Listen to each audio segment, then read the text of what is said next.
Esse amor de Deus que nós vamos falar esta noite é um amor que nos corrige, nos exorta, mas também nos consola, nos anima e alegra o nosso coração nos momentos que nós estamos aflitos. Um texto bem conhecido, eu acho que é a maior de todas as pequenas histórias que Jesus contou, é um dos textos mais conhecidos do Evangelho segundo escreveu Lucas, e você já abre aí comigo, Lucas capítulo de número 15, a partir do verso 11, eu creio que até aqueles que não são cristãos já ouviu falar a respeito desse texto.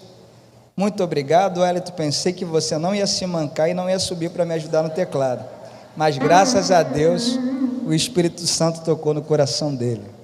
Lucas capítulo 15, verso 11, gente, parábola do filho pródigo, só que nós leremos, para a gente entender o contexto aqui, porque eu já tinha pregado em cima desse texto, mas quando eu comecei a estudar o texto desde o verso 1 em diante, eu comecei a entender um pouco do contexto dessa parábola, e nós leremos até o verso 24, do verso 1 até o 24, quem achou, diga eu vou para o céu.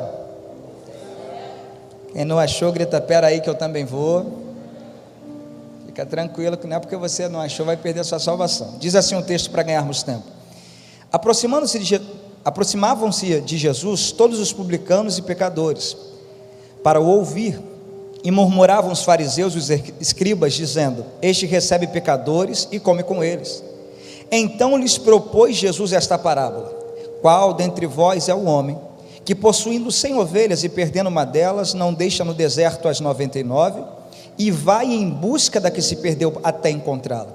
Achando-a, põe-na sobre os ombros, cheio de júbilo, e indo para casa, reúne os amigos, vizinhos, dizendo, alegrai-vos comigo, porque já achei a minha ovelha perdida. Digo-vos que assim haverá maior júbilo no céu, por um pecador que se arrepende, do que por 99 justos que não necessitam de arrependimento. O qual é a mulher, que tendo 10 dracmas, se perder uma, não acende uma candeia, varre a casa, e procura diligentemente até encontrá-la, e tendo achado, reúne as amigas, vizinhas, dizendo, alegrai-vos comigo, porque achei a dracma que eu tinha perdido. Eu vos afirmo que de igual modo, há júbilo diante dos anjos de Deus, por um pecador que se arrepende. Continuou, certo um homem tinha 2 filhos, o mais moço dele disse ao pai, dai-me a parte dos bens que me cabe, e ele repartiu por ele os haveres. Passando não muitos dias, o filho mais novo, ajuntando tudo o que era seu, partiu para uma terra distante, e lá dissipou todos os seus bens, vivendo de forma dissoluta. Depois de ter consumido tudo, sobreveio àquele país uma grande fome, e ele começou a passar ou a padecer necessidades. Então ele foi e se agregou um dos cidadãos daquela terra, e este mandou para os seus campos a guardar porcos. Ali desejava ele fartar-se das alfarrobas que os porcos comiam, mas ninguém lhe dava nada. Então, caindo em si, disse, quantos trabalhadores de meu pai têm pão em fartura, e eu aqui morro de fome? Levantar-me-ei, irei ter com meu pai, e dir-lhe-ei, pai, pequei contra o céu e perante a ti, e já não sou digno de ser chamado teu filho, trata-me como um dos teus trabalhadores. E levantando-se foi para o seu pai.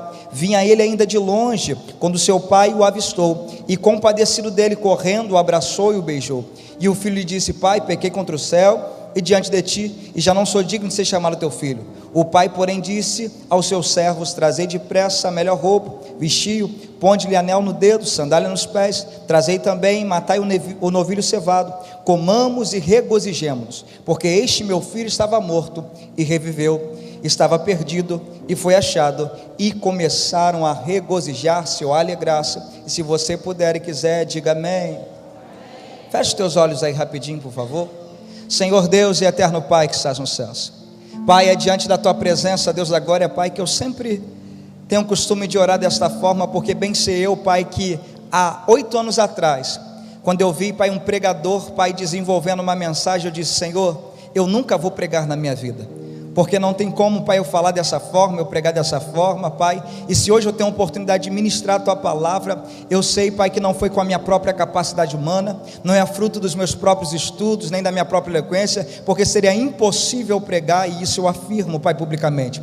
Mas se eu ministro a Tua palavra esta noite, é porque Teu Espírito, a Tua graça, a Tua misericórdia, a Tua bondade me alcançou e me capacitou para exercer o Teu chamado. Então, Deus, se eu pregar de mim mesmo esta noite, será a pior mensagem já pregada na face da terra, mas se Teu Espírito tomar o Teu humilde servo neste lugar, eu sei que a Tua palavra será pregada, o Teu nome vai ser glorificado, e as almas que adentraram por essas portas será incendiada pela presença maravilhosa e gloriosa do Espírito Santo de Deus. Fale conosco, Jesus, porque queremos ouvir a Tua voz e ser impactado pela Tua palavra. É isso que lhe pedimos em nome de Jesus, amém e graças a Deus. Me dê sua atenção de presente aqui, prometo não demorar muito, antes de meia-noite a gente vai embora. Irmãos, capítulo 10 ao capítulo 20 do Evangelho de Jesus Cristo, segundo escreveu Lucas, Jesus, pelo menos em cada capítulo, ele vai narrar duas parábolas, e ele começa a ilustrar um pouco a respeito do que é o reino de Deus, das coisas concernentes ao reino de Deus. Jesus veio na terra falar muito a respeito do reino de Deus. Tem muitas pessoas que falam que Jesus falou mais do inferno do que do céu, mas o objetivo de Jesus, quando veio pregar na terra, quando veio estabelecer o evangelho para nós, não foi que nós viéssemos ficar estagnados esperando ir para o céu, foi que nós viéssemos nos movimentar em oração, em jejum, em busca intensa pela presença, para trazer a realidade do céu para a terra.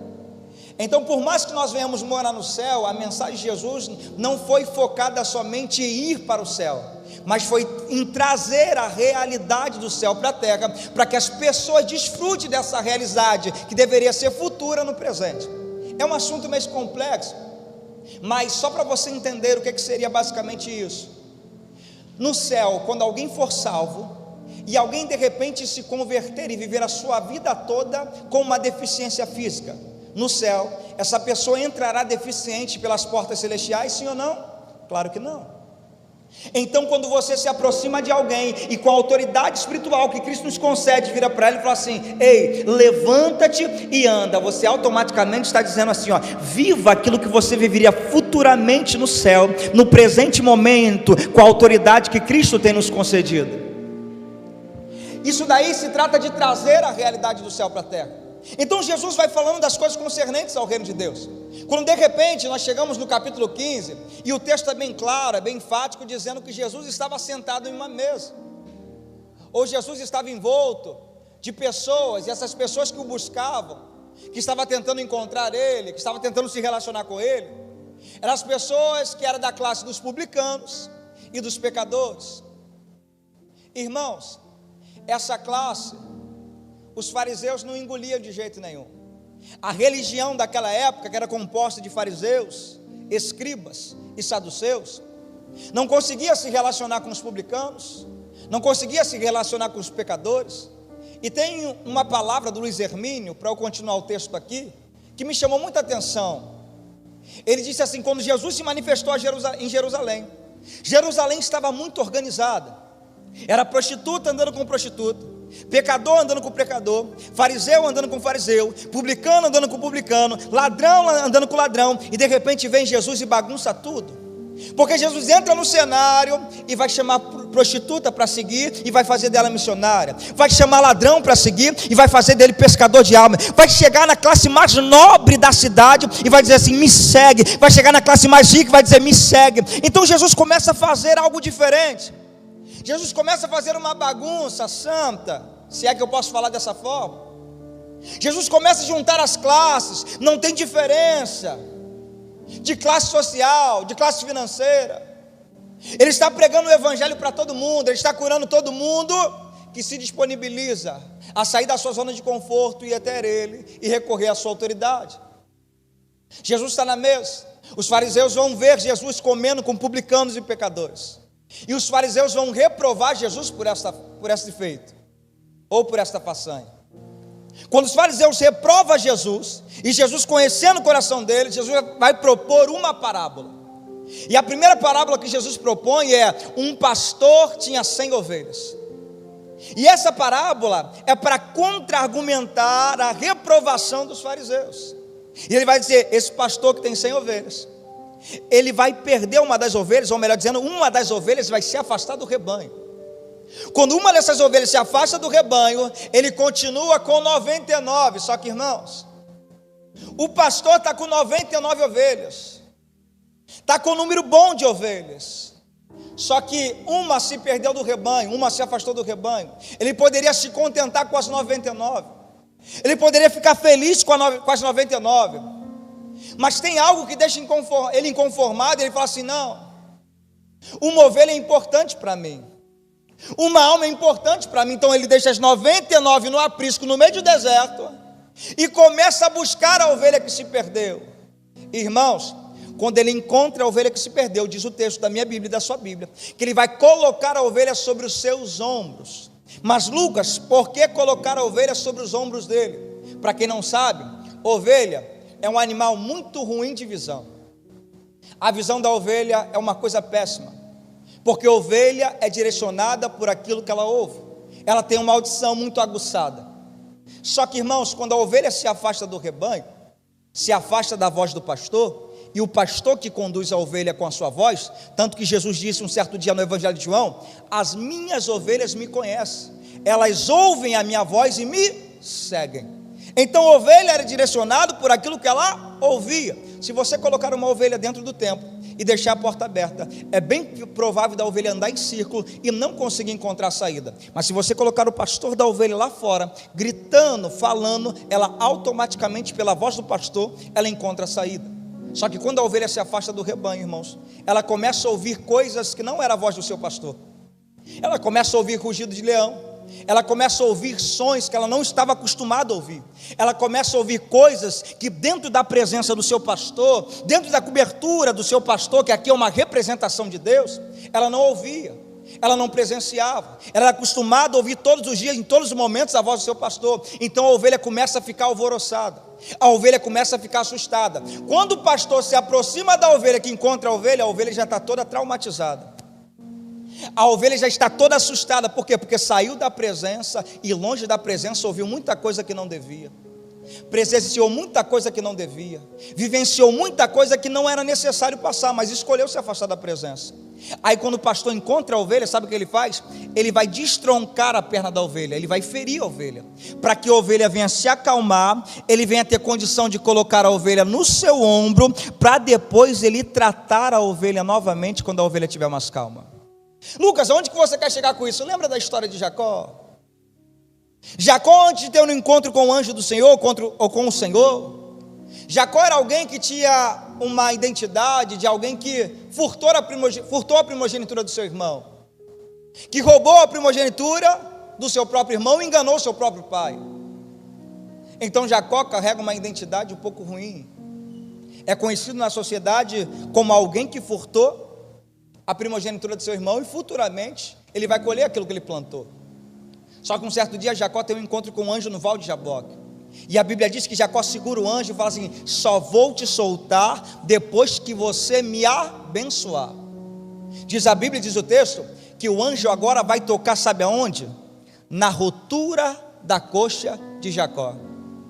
Lucas, o que é isso? É Deus virando para Jacó e falando assim: Jacó já caminhou muito com as suas próprias pernas, e por ter caminhado muito com as suas próprias pernas, só fez besteira, só quebrou a cara, só fez coisas que não eram do meu agrado, enganou e foi enganado. Mas a partir de hoje eu estou tocando na rotura da sua coxa, porque quando eu toco na rotura da coxa de alguém, é sinal que depois de eu tocar, eu vou colocar essas pessoas nos meus ombros. Para quê? Para que ela não venha mais se conduzir, mas eu venho direcionar. Lucas, o que é isso? Sabe o que Deus está falando? Já quebrou a cara muitas vezes andando com as suas próprias pernas, realizando os seus próprios desejos, fazendo a sua própria vontade. A partir de hoje eu estou te tocando, estou colocando você sobre meus ombros e fazendo a minha vontade na sua vida, que é boa, perfeita e agradável. Enquanto nós não damos o governo para ele atuar, muitas vezes nós quebramos a cara, gente. Nós nos entristecemos e nos decepcionamos. Então precisamos da liberdade para que ele venha nos governar e venha nos direcionar. Jesus dá continuação na parábola e vai dizer que uma mulher tem 10 dracmas. e uma de suas dracmas vai se perder dentro da casa. E o texto diz que essa mulher começa a faxinar a casa, mas antes de faxinar, antes de tirar as coisas do lugar, ela vai acender uma candeia. Irmãos, isso daqui é muito interessante, por quê? Porque quando ela acende a candeia dentro da sua casa, revela que a casa precisa ser faxinada. Enquanto nada se perdeu na casa, ela não tem a preocupação de acender a candeia, mas quando ela acende a candeia, logo a luz revela que a casa está suja e precisa de uma faxina. Jesus um certo dia disse assim no Evangelho de João: aqueles que estão em trevas não vêm para a luz, a fim de que as suas obras não sejam reprovadas. Por quê? Porque todas as vezes que nós temos um encontro com a luz revela a podridão que há em nós. A luz revela que tem coisas na nossa vida que precisa ser removida. E tem muita gente que muitas vezes entra por essas portas que já perdeu a alegria, já perdeu o gozo, já perdeu o júbilo, mas sabe que se acender uma candeia, a luz vai revelar que para encontrar alegria novamente, coisas vão precisar ser limpas e coisas vão precisar ser removidas da sua casa, da sua vida e do seu cotidiano. E muitas vezes nós não queremos que as nossas obras e as nossas ações sejam reprovadas, quando na verdade Cristo sim quer que nós tenhamos um encontro com Ele, para que Ele venha revelar as nossas impurezas, e nós venhamos nos arrepender dizendo: Deus, retira-te de mim tudo aquilo que não presta, mas só permita reinar na minha vida aquilo que seja puro, santo e do teu agrado. É assim que nós precisamos viver, remover tudo aquilo que não presta, para que a alegria venha a ser restaurada, para que aquilo que foi perdido na nossa vida, no nosso casamento, na nossa família, venha a ser reencontrado, e nós venhamos viver tempos de alegria diante da presença de Deus. Só que eu começo a mensagem, irmãos, Lucas capítulo 15, a partir do verso 11. A Bíblia diz que um certo homem tinha 2 filhos, e o mais moço dele disse ao pai: pai, dai-me a parte da fazenda que me cabe ou que me pertence. Irmãos, o filho mais novo vai se aproximar diante do pai, ele vai ter a oportunidade de dizer: pai, eu te amo, mas ele não diz. O filho mais novo vai ter a oportunidade de dizer: pai, eu amo estar na tua presença, mas não fale. O pai é uma representação de Deus na parábola. O filho está diante da presença de Deus, está diante da casa do pai, ele tem a oportunidade de dizer: pai, eu sou apaixonado pelo Senhor, mas ele não demonstra nenhum afeto, ele não consegue demonstrar a alegria de estar diante da presença do pai, não. Mas a primeira coisa que o filho fala com o pai, quando se aproxima do pai, é: pai, dai-me aquilo que eu quero, dai-me aquilo que meu coração deseja, dai-me aquilo que é da minha vontade. Irmãos, vai doer um pouquinho, mas eu vou ter que falar. Vivemos um tempo que infelizmente o nosso relacionamento com a presença muitas vezes é um relacionamento de: eu até estou diante da presença, eu até estou vivendo diante da casa do pai, mas é enquanto o pai está proporcionando coisas que o meu coração deseja, enquanto o pai está proporcionando coisas que está abençoando a minha vida, quando na verdade, irmãos, cultuar a Deus é entrar por essas portas dizendo: pai, independente se o Senhor dá ou deixar de dar, eu continuarei adorando e glorificando o teu nome. Por quê? Porque eu não adoro pelas bênçãos que o Senhor tem me dado, eu adoro pelo sacrifício que Jesus já fez há mais de 2000 anos atrás, a qual nos concedeu vida e vida com abundância. Irmão, só para você entender isso, eu continuar essa parte do texto. Quando nós nos relacionamos com Deus, por aquilo que Deus pode nos oferecer, e não por amor a Ele, não por carinho a Ele, não por gratidão a Ele, infelizmente nós não conseguimos permanecer na presença. Lucas me prova na Bíblia, Evangelho de João, capítulo 6, verso 2. E uma multidão o buscava, por causa dos sinais que via sendo operados sobre os enfermos. A primeira classe que está caçando Jesus, que está procurando Jesus, está procurando o Mestre, está procurando nosso Senhor e Salvador, porque viu muitos sinais sendo operados sobre os enfermos, e querem também viver milagres, sinais, querem que Jesus faça cura, faça milagres. A segunda classe, no mesmo Evangelho de João, capítulo 6, a partir do verso 26, Jesus vira para a segunda classe e fala assim: vocês não me procuram nem me buscam, não é nem por causa dos sinais, mas porque vocês comeram do pão e vos saciaram. A primeira classe se relaciona por causa dos sinais, a segunda classe está procurando Jesus por causa do pão e do peixe. Aí Jesus agora começa a pregar um sermão diferente, dizendo: a minha carne é comida, o meu sangue é bebida, e quem não comer da minha carne, não beber do meu sangue, não tem parte comigo do meu reino. A multidão que seguia Cristo por causa dos sinais, vira um para o outro e fala assim, não tem como suportar esse discurso pesado. Eles pegam as suas coisas e abandonam a Cristo. A multidão que seguia Cristo por causa do pão e do peixe, olha um para o outro e fala assim, não tem como também permanecer com essa pregação, nem com esse homem. Abandona Cristo e larga Cristo. Jesus agora vai olhar para trás e só vai sobrar 12 discípulos. Irmãos, Jesus estava envolto de uma grande multidão, e multidão na Bíblia fala de 3.000 a 5.000 pessoas. Jesus está sendo abandonado praticamente de aproximadamente 3.000 a 5.000 pessoas, só sobraram 12 discípulos. Você vai pensar, Jesus vai massagear o ego dos discípulos? Não, senhor e não, senhora. Jesus olha para trás e fala assim, e vocês não querem ir embora também não? Pedro toma a palavra e fala assim, Senhor, para quem iremos nós, se só o Senhor tem a palavra de vida eterna? Em outras palavras, Pedro está dizendo assim, o meu relacionamento contigo não é por causa dos sinais, o meu relacionamento contigo não é por causa do pão e do peixe, meu relacionamento contigo não está condicionado a milagre, o meu relacionamento contigo é por causa da tua palavra. Só que a palavra é, para quem iremos nós, se só tu tens as palavras de vida eterna? O meu relacionamento contigo, Jesus, não é por causa da palavra de autoajuda, não é por causa da palavra motivacional, não é por causa da palavra de chave de carro, de casa, de apartamento, é porque o Senhor tem palavra de vida eterna, palavra que confronta a minha vida pecaminosa, mas que vai me fazer morar no céu eternamente, para receber a coroa da vida. Então, irmãos, nós temos que entender uma coisa, o nosso relacionamento com Deus, independente da bonança ou da escassez, precisa estar firmado na palavra, irmãos. Precisamos amá-lo para permanecer fiel a Ele. Quem lembra aqui dos 3 meninos na Babilônia? Sadraque, Mesaque e Abednego. Nabucodonosor levanta a estátua, gente, e fala assim, quando ouvir o som da gaita, do pífaro, da harpa, de todos os instrumentos, todos devem se prostrar diante da estátua. Quando toca o negócio lá, irmão, todo mundo se prostra diante da estátua. Só que tem uns doidos da cabeça, uns crentes pentecostal que nem a gente, que não bate bem, fala assim, rapaz, eu não vou prostrar não, eu só presto adoração a um Deus, e essa estátua aí não é meu Deus não. Aí aqueles fofoqueiros de plantão chegam para o rei Nabucodonosor e falam assim, rei Nabucodonosor, todo mundo se prostrou, exceto Sadraque, Mesaque e Abednego. Aí Nabucodonosor reúne os 3, manda chamar os 3, reúne os 3 e fala assim, vou tocar uma capela para vocês, e vocês se prostram. Nabucodonosor vira os 3 e fala assim, nem precisa tocar. Aí a capela toca, eles não se prostram. Irmãos, aí Nabucodonosor fala assim, eu vou tacar vocês na fornalha de fogo ardente, e quero ver quem é o Deus que pode fazer vocês escapar das minhas mãos. Olha a resposta dos 3. Nabucodonosor, se Deus nos livrar, certamente nos livrará. Isso daqui se chama expectativa.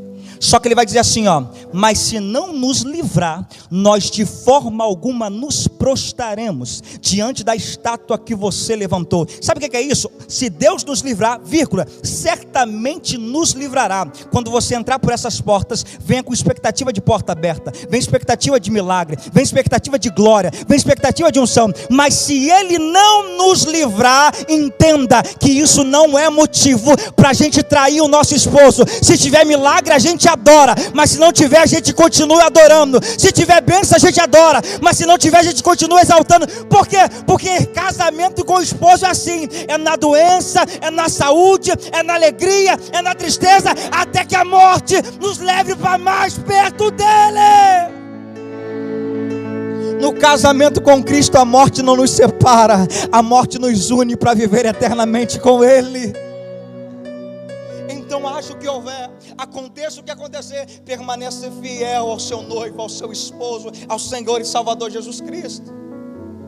Irmãos, diz a Bíblia agora que o filho pede a herança, o pai agora vai repartir a fazenda e vai dar agora ao filho mais novo. E quando o texto diz que o filho mais novo recebe a herança, para quem não sabe, quando o filho pede a herança, o filho está desonrando o pai, porque a herança era algo que ele só receberia quando o pai morresse. Então automaticamente o filho está dizendo para o pai, que é uma representação de Deus aqui na parábola, mais ou menos assim, tanto faz você morrer quanto viver, eu quero aquilo que é meu. Ele desonra o pai, ele quebra o vínculo de relacionamento com o pai. ele entristece o coração do pai, porque ele deveria receber herança somente depois que o pai morresse. Só que, irmãos, o texto diz agora que o filho vai ajuntar tudo e vai partir para uma terra distante. Só que o texto é bem enfático, dizendo: depois de alguns dias ajuntou tudo. E eu me perguntei, por que ele não partiu imediatamente? Porque esperou ainda depois de alguns dias para juntar todas as suas coisas e depois ir para uma terra distante. Porque bem provável é que a intenção do coração não seria sair da casa do pai, mas quando ele desonra o pai, a mesma presença que outrora passava por ele e causava alegria, agora que o vínculo de relacionamento foi quebrado, a presença do pai passa por ele e agora não causa alegria, mas traz para ele constrangimento. E quando a presença nos causa constrangimento, só tem duas opções a tomar: ou a gente se arrepende e permanece na casa, ou a gente junta tudo e parte para uma terra longe. É por isso que muitas vezes nós quebramos o vínculo de relacionamento com Deus e a gente vê pessoas pulando, saltando de alegria, enquanto a gente fala assim: meu Deus, ou eu me arrependo e deixo para viver uma vida alegre diante da casa do Pai, ou todos os cultos a presença vai me causar constrangimento, não para te ferir, não para te afrontar, mas para fazer você voltar para o altar novamente, para viver níveis intensos de relacionamento com Deus novamente. Então a presença está causando constrangimento. O que ele prefere fazer? Ao invés de dar o braço a torcer, se arrepender, pedir desculpa ao pai e permanecer na casa, vamos juntar tudo, vamos para uma terra distante. Irmãos, o texto é bem claro, dizendo que ele ajuntou, repita comigo, tudo. A frustração é tão grande, o baque é tão grande, que ele não ajunta somente uma parte das suas coisas. E quando o texto diz que ele ajuntou tudo, em outras palavras, ele está dizendo assim: ó, nunca mais vida com Deus, nunca mais relacionamento com a presença, nunca mais eu quero pregar na casa de Deus, nunca mais eu quero cantar na casa de Deus, nunca mais eu quero cultuar na casa de Deus, nunca mais eu quero entrar dentro de um templo cristão ou evangelho, nunca mais eu quero me aproximar da presença. Ele está juntando tudo e ainda está partindo para uma terra distante. Por quê? Porque dentro da casa do pai tem regras, tem norma, tem um padrão comportamental de vida segundo a Escritura para viver. Então ele quer viver longe da legislação do pai, longe do padrão de doutrina do pai. Ele vai para uma terra distante. E o que é que isso vai resultar? O texto é bem claro, que ele gastou tudo quanto tinha, vivendo de forma devassa, vivendo de forma dissoluta. Ele está experimentando os prazeres da vida, ele está vivenciando o ápice do prazer carnal, ele está vivenciando tudo do bom e do melhor para a sua natureza adâmica e carnal. Só que o texto é bem claro: enquanto está tendo prazer, enquanto está tendo alegria, até aí está tudo bem. Está desfrutando do prazer carnal, está desfrutando da imoralidade carnal. Só que chega um momento que o dinheiro acaba, as amizades o abandonam, só resta ele, não tem mais recurso. E agora, Lucas, o prazer acabou, a alegria acabou. Por quê? Porque o prazer carnal é momentâneo, as imoralidades da vida é momentânea, é algo que é prazeroso no presente momento, mas depois traz à nossa consciência a pecaminosidade e a malignidade do pecado, nos constrange, nos entristece, nos quebra por dentro.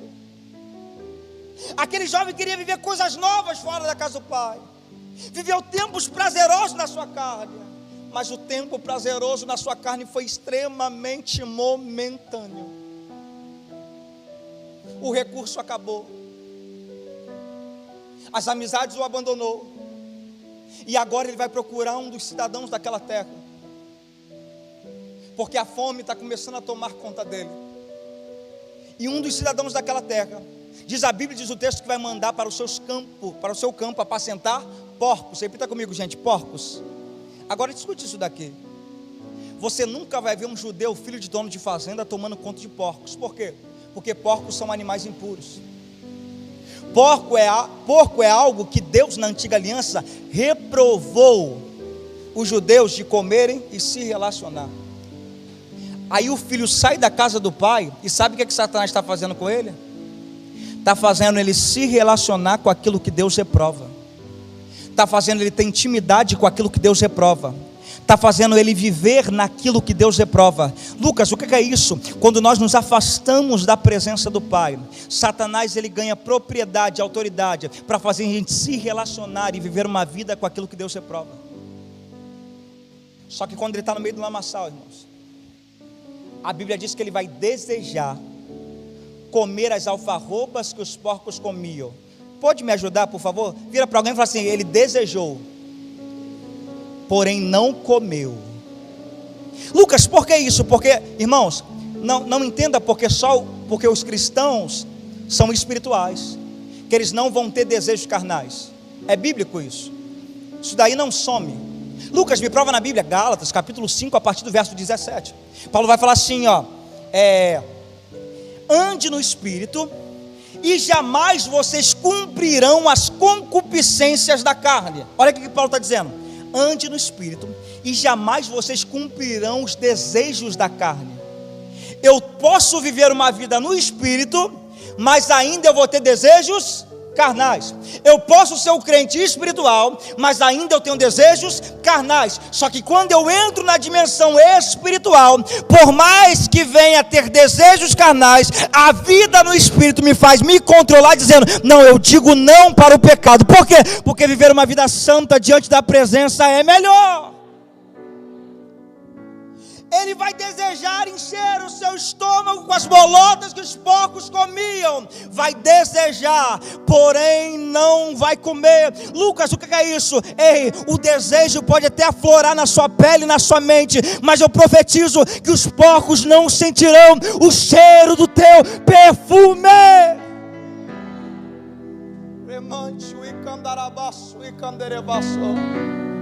Irmãos, entenda uma coisa: ele está diante do lamaçal, e agora diz o texto que ele vai cair em si. Só que o texto é bem claro: está havendo, pastor, sobre aquela terra uma grande fome. Repita comigo: está havendo uma grande fome. Agora, por favor, a terra, repita comigo, a terra está em crise. Guarde isso. Está vivendo tempos de pandemia, de escassez, está vivendo um tempo caótico a terra. Só que quando ele cai em si, olha o que ele vai falar: até os trabalhadores de meu pai têm fartura de pão, e eu aqui que sou filho morro de fome. Calma aí. Se a terra está vivendo tempos de fome, se a terra está vivendo tempos de escassez, se a terra está vivendo tempos de necessidade, como é que ele está falando assim, ó? Eu estou aqui, essa terra está vivendo tempo de necessidade, mas quem mora na casa do Pai, quem vive na casa do Pai, tem fartura de pão, tem abundância de pão. A terra está vivendo tempo caótico, mas quem vive debaixo da presença, debaixo da autoridade do Pai, está vivendo tempos de provisão, rapaz, está vivendo tempo de fartura. Lucas, o que é isso? Quando a gente se afasta da presença, pode o mundo estar em causa, a gente vai passar necessidade, mas quando a gente vive debaixo da autoridade da presença, pode ter pandemia, pode ter doença, enfermidade, nós vivemos debaixo da provisão de Deus. Então haja o que houver, aconteça o que acontecer, permaneça na casa do Pai. Mas Lucas, por que eu devo permanecer na casa do Pai? Na casa do Pai tem muito problema, Lucas. Eu sei, gente, eu faço parte de uma. Na casa do Pai tem muito conflito, tem muita dificuldade, lidar com pessoas é difícil, é sim, gente, mas permaneça. Posso te explicar algo que eu li um dia no livro de Hernando Dias Lopes. Hernando Dias Lopes vai narrar num livro chamado Para Onde Está Indo a Igreja, e ele vai dizer assim, ó: na arca de Noé havia muitos animais na arca, e nesse período que o dilúvio está sobre a terra, os animais estão defecando dentro da arca.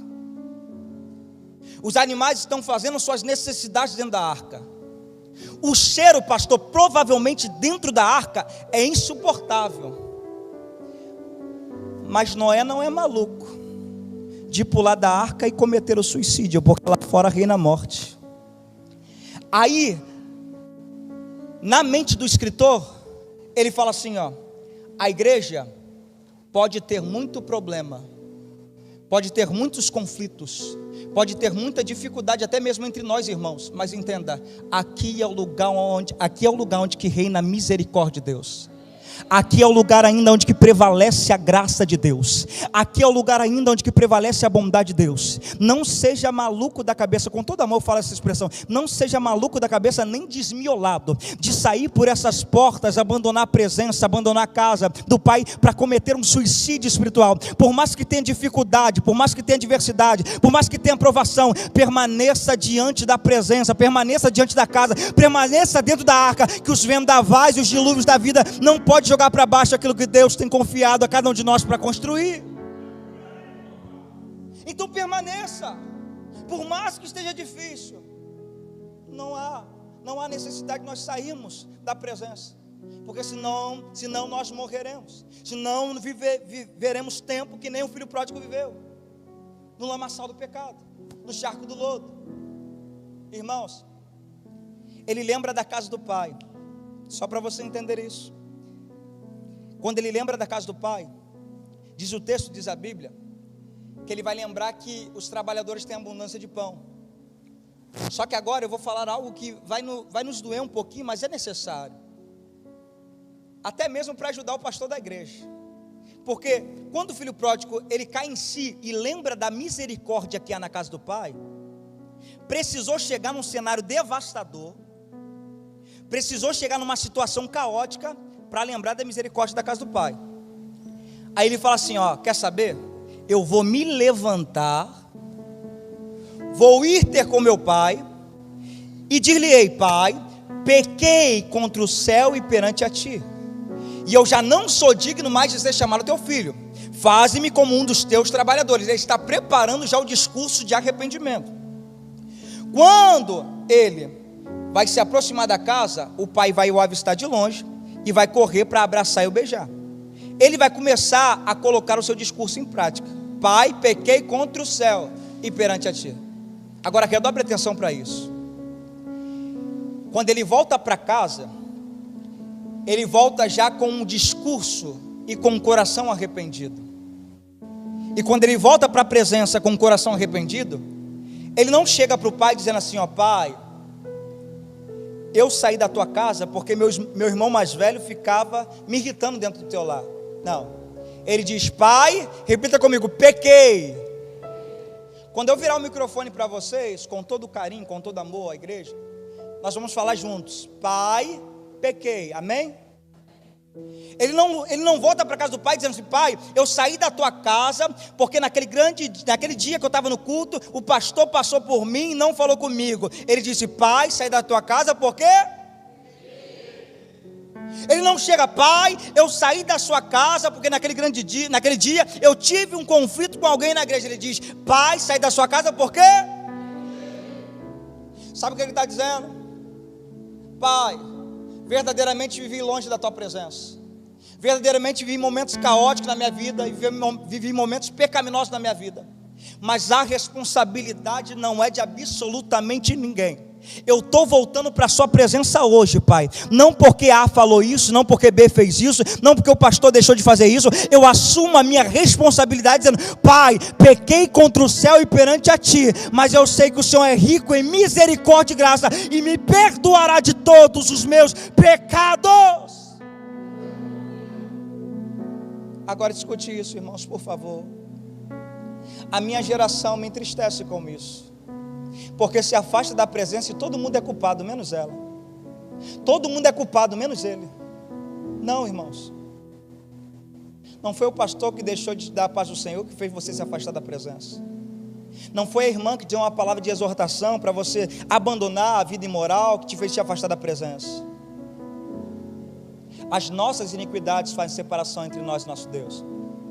Por isso nós temos que ter a consciência que nós individualmente precisamos de arrependimento, de ser sincero com Deus, dizendo: pai, eu pequei. Por isso a sinceridade do filho foi tão grande, que quando ele volta dizendo: pai, pequei, o pai interrompe ele na hora, nem deixa ele fazer o discurso. Ele está esperando a resposta do pai para o discurso dele até hoje, porque o pai não deixou ele terminar o discurso. Por quê? Porque o pai já viu a sinceridade no coração, o arrependimento. Então o pai falou assim: não precisa falar não, traga a melhor roupa. Mas antes de trazer a melhor roupa, o pai o abraçou e o beijou. Por quê? Porque por mais que o filho esteja vindo do lamaçal, está coberto de lama, está sujo, está podre, está fedendo, mas o pai recebeu ele como ele chegou. Mas quando o pai fala assim, traga a melhor roupa, o pai está dizendo, ó, eu até te recebi sujo, podre, coberto de pecado e de iniquidade, mas agora tu vai viver diante da minha presença, e a primeira coisa que eu estou fazendo é trocando as suas vestimentas. E vestimentas fala de ações, fala de comportamento. Nós entramos por essas portas, sim, sujos, pecadores, cheios de iniquidade, mas quando nós temos um encontro com o Pai, nós precisamos entender que as nossas vestimentas precisam ser modificadas, precisam mudadas. Então o primeiro passo que Jesus faz, que o Pai faz, é trocar o nosso comportamento, mudar e modificar o nosso caráter, as nossas ações, para que a gente venha permanecer diante da casa do Pai. A segunda coisa que Jesus faz é, coloque anel no dedo. Primeira coisa, mudou o comportamento, mudou o caráter, mudou a conduta de vida, e agora, anel na Bíblia fala de autoridade. Anel na Bíblia é uma representação de poder, tanto que quando o faraó dá o anel na mão de José no Egito, ele está dizendo assim, ó, embaixo de mim no meu reino, só você, ninguém tem mais autoridade do que eu aqui nesse reino, por causa do anel. Deus está dizendo assim, ó, filho, viveu longe da presença, passou momentos caóticos, mas agora eu estou mudando o seu comportamento, estou restaurando o seu caráter e estou restituindo a autoridade espiritual sobre a tua vida. E Lucas, como é que termina agora? Calça os pés dele agora com a sandália. Sabe o que Deus está falando? Ó, mudei seu comportamento, restaurei a sua vida, restaurei o seu caráter, te restituí a autoridade, e agora eu estou te enviando para o campo para você anunciar que eu liberto, salvo, curo e ainda tenho vida eterna para dar.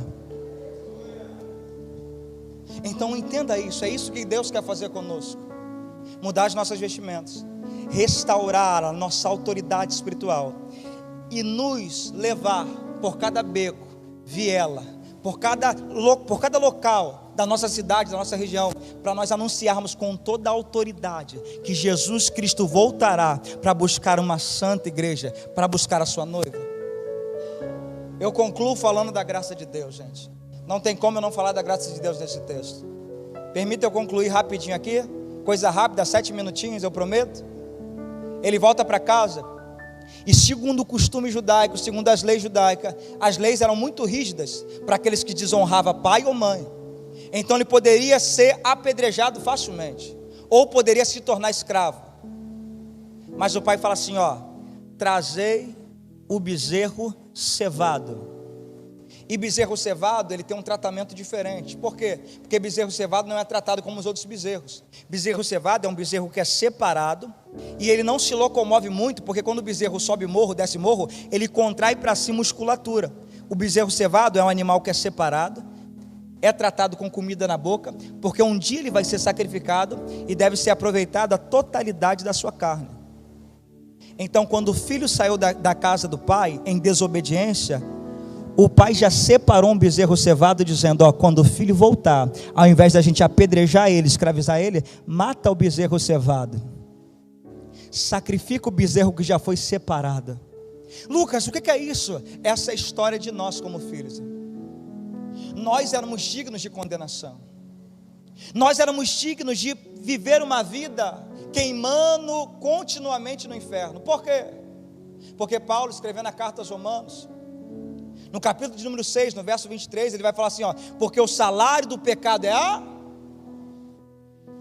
Paulo escrevendo Romanos capítulo 3, verso 23 também, ele vai dizer, pois todos pecaram, e todos foram destituídos da glória de Deus. Paulo escrevendo a carta aos Éfesos, capítulo de número 2, a partir do verso 1, ele vai dizer que nós estávamos mortos nos nossos delitos e pecados. E ele vai continuar o texto dizendo que outrora nós vivíamos debaixo da nossa natureza pecaminosa, fazendo a vontade da carne e dos pensamentos, e éramos por natureza filhos da ira de Deus como os demais. Mas Deus, sendo rico em misericórdia, com o amor com que nos amou, nos deu a vida juntamente com Cristo Jesus. O que é isso, Lucas? É a graça de Deus.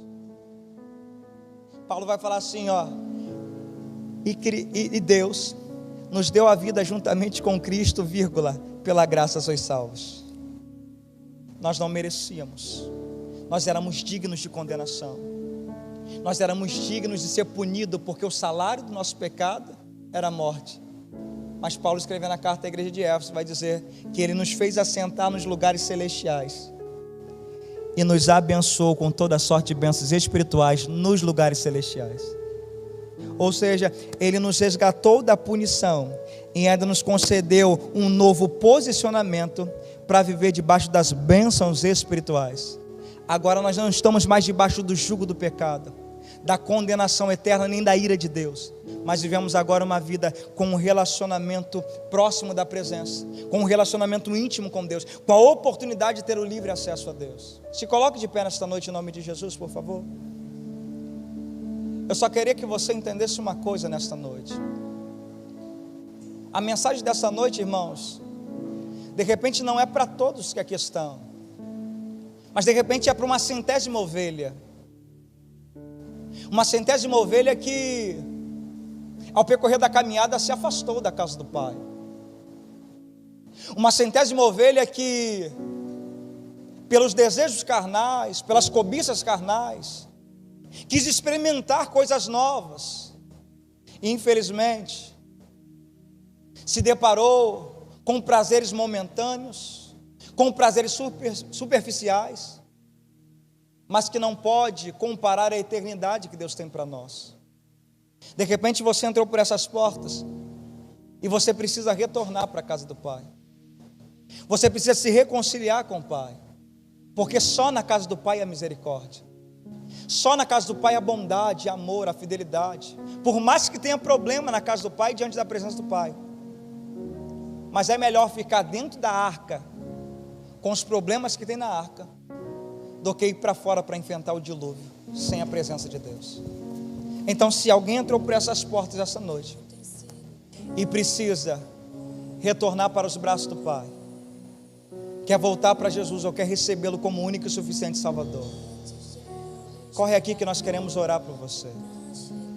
Corre aqui que nós queremos interceder por você. Corre aqui que nós queremos nos alegrar com a sua vida retornando para Jesus. Se você sentir vergonha, levante uma de suas mãos, que nós iremos orar por você aí mesmo. Mas se tiver alguém aqui esta noite para Jesus, não deixe para amanhã aquilo que você pode fazer hoje. Aproveite a graça de Deus intensamente. Aproveite o relacionamento com o Pai intensamente. Se você sentir no seu coração, vou passar o microfone, mas sinta a vontade de voltar para os braços daquele que te ama, que te amou e sempre te amará, que se chama Senhor e Salvador Jesus Cristo. E você aplaude o Senhor porque Ele é maravilhoso.